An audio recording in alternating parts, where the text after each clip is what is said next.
Magyuhin patay matapos ang sunog na sumiklab sa Tondo, Maynila kahapon. Si Denise Osorio sa detalye.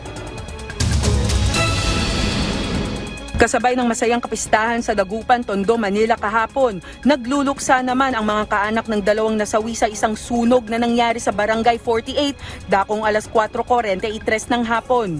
Ayon sa mga kapitbahay, tulog daw ang magtiyuhing 58 anyos na lalaki at ang kanyang 43 anyos na babaeng pamangkin, kung kaya't natrap sila sa loob ng nagliliyab na bahay. Pero kwento naman ng isang kaanak, nasa third floor daw ang pinsan niya at binalikan ng kanyang ama para masaklolohan. Pero sa tindi ng apoy, hindi na nakalabas pang muli. Medyo may usok-usok na sa may pintuan banda namin. Doon na, chinek ko na yung sa second floor. Kasi nung pagbukas ko lang ng pinto, may apoy na po agad na sa mukha ko. Kaso nung nag-ano ko ng tubig, umakit ulit si Papa kasi nandun pa yung pinsan ko.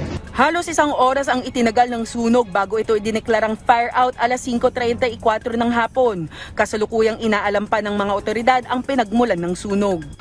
Samantala, isang cold storage facility naman sa likuran ng isang gasolinahan sa Fernando Poe Jr. Avenue ang lumiyab dakong alas 3 ng umaga kanina. Bigla na lang may pumutok sa katabi namin. Yung pala, nasusunog na, bigla na lang umusok hanggang sa lumakas.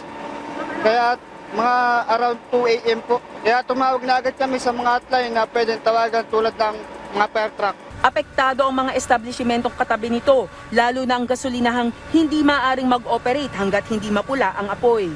Ayon sa mga bumberong rumisponde, malaki ang apoy sa loob ng cold storage facility at nahirapan silang pasukin at apulahin ang sunog dahil sa usok ng nasusunog na kemikal na ginagamit nito. Dakong alas 5:30 na ng umaga, nakapasok sa cold storage ang mga bumbero na nasa unang alarma pa rin. Denise Osorio para sa Pambansang TV sa Bagong Pilipinas.